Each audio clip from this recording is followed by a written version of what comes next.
Hi there, Coach and Hoka One One athlete Sage Canaday here with a race analysis prediction type of video. We're going to talk about Desiree Linden, Desi, as we called her when I was on the team with her.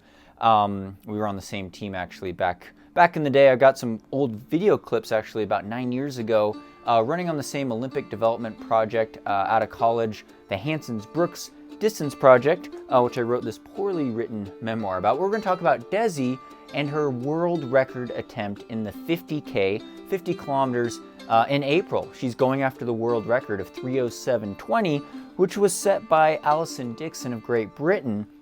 And yeah, it's a fast pace. It's a fast pace. The pace is 6:01 per mile pace, or about 3:44 per kilometer pace. So that for 50 kilometers, 31 miles, hopefully on a flat course. Supposedly it's going to be in Oregon, so near sea level, good conditions, probably not too hot this time of year.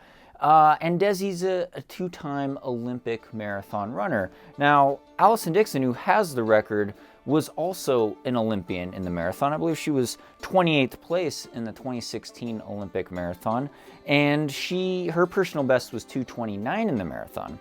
Now, Desi has run 2:22 in the marathon, and that's actually was from the Boston Marathon, I believe, in 2011. And I was actually on the same team as her. We were cheering at the TV screen when she ran that second place at Boston. And of course, she won the Boston Marathon in 2018 and made the Olympic team, U.S. Olympic team, in the marathon in the 2012 trials, 2012 Olympics, and 2016. She was fourth place last year in the Olympic trials. So very solid, strong runner. And I will say, having the honor of being on the same team as Desi, this was a while ago. I wrote this memoir, business plug here, running for the Hansons, the Olympic development group that we were both in together at the same time. She was obviously on the team a lot longer than I was, but joined the group with Olympian Brian Sell, who's a 2:10 marathoner, and seeing Desi progress into becoming an Olympian while I was on the team was a huge privilege, and something that you could see in this old workout clip footage video that I got while we were training, seeing her smash long runs, 16, 20-mile long runs, 32K long runs, the simulator workouts. The workout's like 3 times 3 miles or 3 times 5K at low 5-minute mile pace, and seeing her make the Olympics. She was also very cool in having her whiskey collection, that is true, and enjoying a craft beer. And yeah, just a really all-around cool person to hang out with, but someone who's a very tenacious racer, someone who's a smart racer, someone who thrives on high mileage weeks. We're talking about running 120 miles a week, 200 kilometers a week, and a lot, very consistently over the last decade, as well as, now doing long runs over 26 miles. She's put in some good 24-mile long runs, as well as long workouts like not only just doing 3 times 3 miles, but 3 times 4 miles, and doing that at a pace significantly faster than what will be required for this 50K race. And again, her marathon PR pace, 5:25 per mile pace. She's got some wiggle room.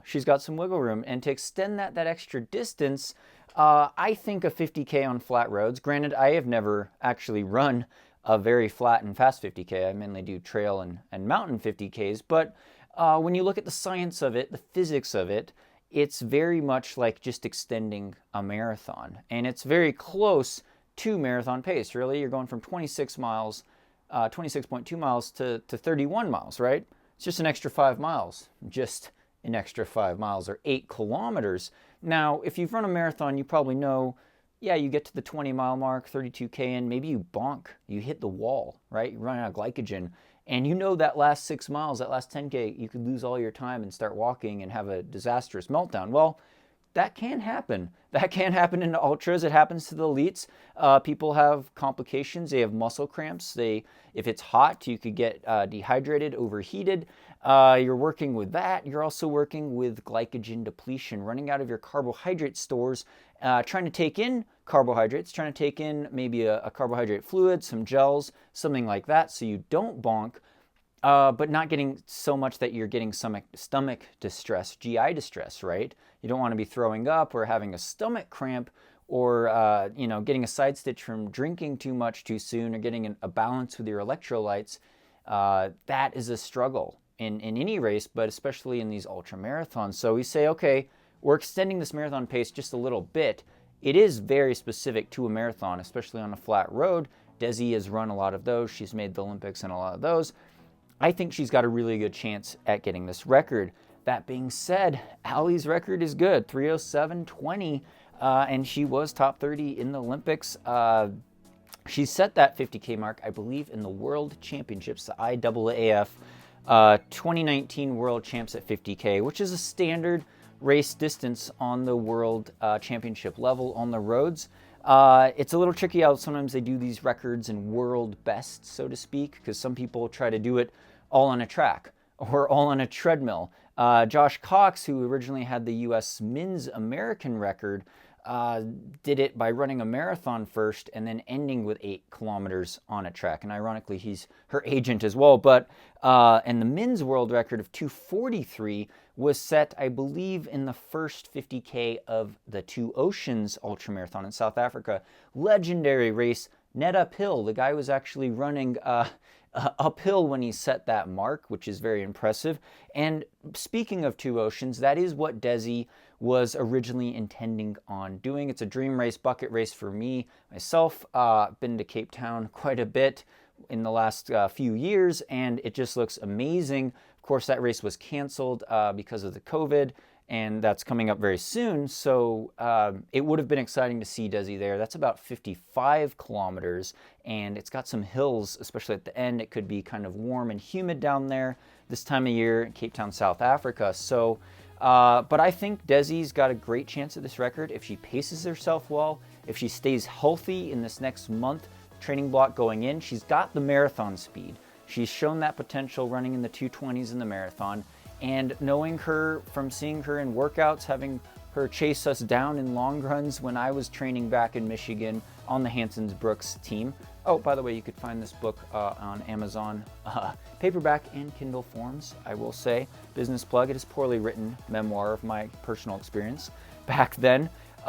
There's chapters in there of her running these really fast workouts and showing her stamina and endurance and strength, but also her mental discipline.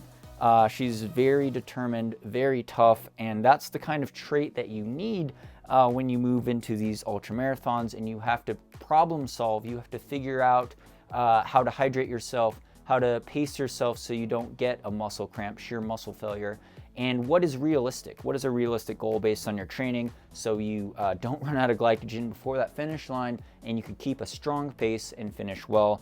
But I'm going to say she's got a really good chance at it. Some things could go wrong. But best of luck to Desi, a great human being, someone I had the privilege of knowing, and just really excited for her, seeing these fast Olympic marathon runners move up into the mountain ultra trail running realm. Put your predictions below. Comment if you've got some personal stories of moving up maybe from the marathon to the ultra marathon. It's a great transition, marathon to 50K. And yeah, any other insight you guys would like to add on here. Really supporting Desi in this endeavor, and hope you're doing well. Thanks so much to all the Patreon supporters for really making this channel possible. Thanks to title's sponsor, Hoka One One, keeping the dream alive. I got some exciting announcements and races, vlogs, updates for you guys. Subscribe on here, like this channel if you like these types of videos, and stay tuned for more via 2Max Productions.